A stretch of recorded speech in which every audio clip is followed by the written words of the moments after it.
The SS Central America was carrying priceless gold when the ocean began to turn violently against her.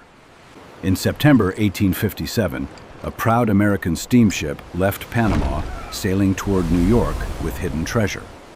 She was not just carrying passengers. She carried golden dreams born from California's wild gold rush. Miners, merchants, and families boarded her, believing the hardest part of their journey was already over. Below deck, gold coins and heavy bars rested beside luggage, mail, and deeply personal memories from travelers. Every locked box carried fortune, while every passenger carried a different reason for finally returning home. The route through Panama had become the quickest bridge between California and the distant eastern states. Travelers crossed the narrow land by rail, then trusted the Atlantic steamship to finish everything safely. Captain William Herndon commanded the vessel, calm, experienced, and deeply respected by everyone around him at sea. The Central America was a side-wheel steamer, powerful enough to face ordinary Atlantic weather confidently in service. At first, the voyage felt safe, with laughter, conversation, and hope moving through the crowded cabins. Passengers imagined New York streets ahead, while California dust still clung to their tired belongings homeward. Some carried gold in trunks, while others carried letters, tools, clothing, and tired working hands from mining. For many on board, this ship was the final step between struggle and a completely new beginning. But far beyond the horizon, the Atlantic was already preparing something dark, violent, and unforgiving ahead. After leaving Havana, the weather began changing in ways experienced sailors could not comfortably ignore again. The sky slowly lost its warmth, and the winds started pressing harder against the ship's sides. Clouds gathered like warning signs, spreading across the sea until daylight felt strangely weak and cold. The first waves were rough, but not yet terrifying enough to silence every conversation on board that day. Then the ocean rose higher, and the steamship began fighting for balance and steady direction at sea. By September 9th, the storm had grown into a hurricane, surrounding the ship with danger outside. Rain struck the decks like stones, while wind screamed wildly through ropes, rails, and rigging above. The paddle wheels kept turning, but every wave pushed harder against the shaking wooden hull again. Inside the cabins, passengers heard furniture crashing and footsteps rushing above their frightened heads in terror. Fear moved quietly at first, hidden behind prayers, whispers, and nervous glances between strangers on board below.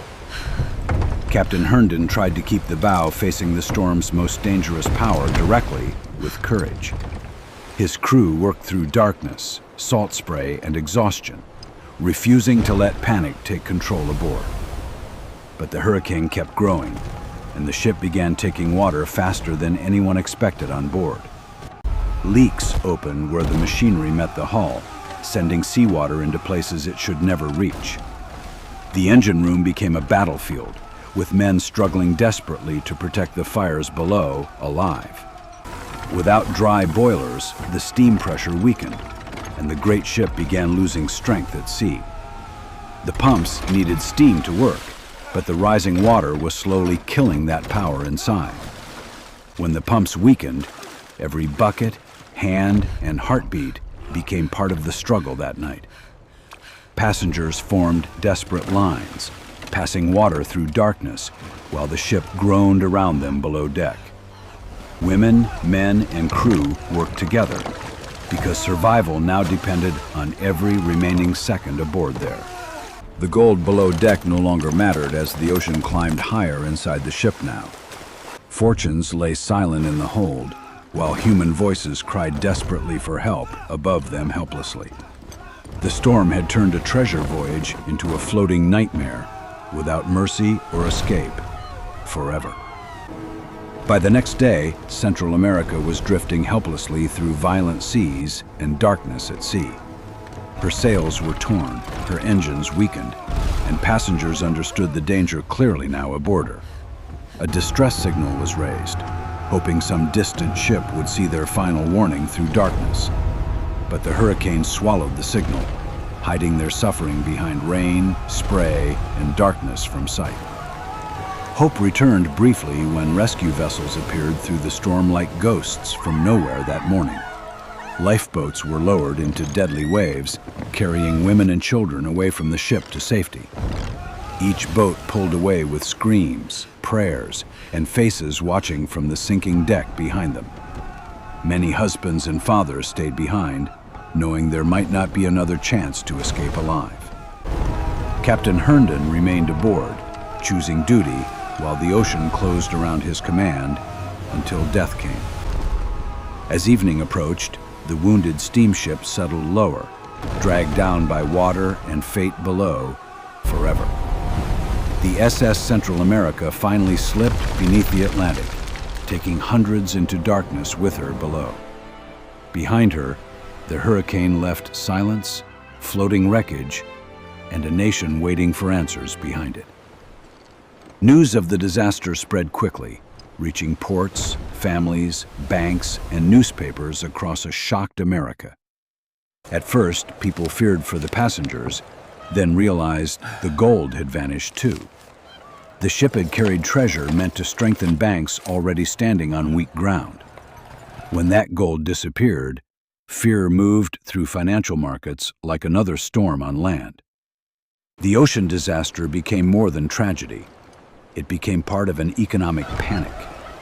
Families waited at docks, hoping names of survivors would appear on the next list. Some names appeared, bringing tears of relief, but hundreds were missing forever. Letters, luggage, gold, and final words all sank together beneath the same waves. Captain Herndon became remembered as a man who stayed with his ship until the end. His choice turned the sinking into a story of duty, courage, and sacrifice. But beneath all the grief, one question remained hidden in everyone's mind. Where exactly had the ship of gold gone down in the Atlantic darkness? The survivors gave locations, memories, and estimates shaped by terror and confusion.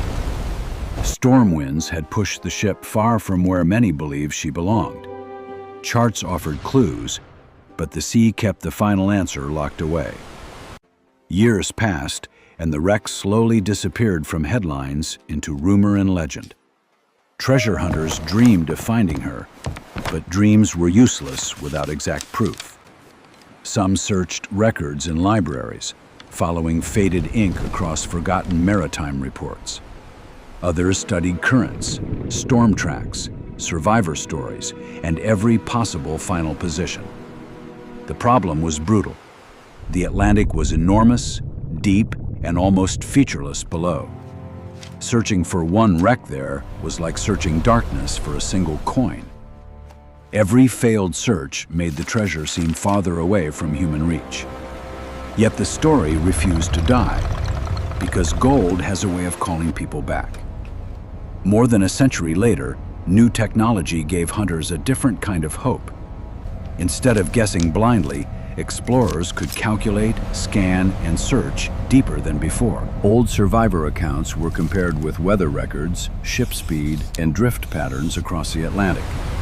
Slowly, one possible search area emerged from the confusion left behind by history and storm. Still, the ocean offered no certainty, only distance, depth, pressure, and unanswered silence beyond reach. Ships crossed above for generations, unaware of the fortunes sleeping quietly far beneath their hulls. Somewhere below, gold coins rested in mud, untouched by human hands for many long generations. The treasure stayed hidden, while the names of lost passengers faded slowly through American memory. Every silent year made the lost treasure feel farther away from the living world above forever. Yet its legend survived in families, newspapers, and whispers around old harbor rooms for decades. The lost ship became a lesson about wealth, courage, weather, and human weakness at sea. In the end, no treasure mattered more than the lives swallowed by the ocean forever. The SS Central America remains a warning. Even gold cannot survive the ocean's mercy.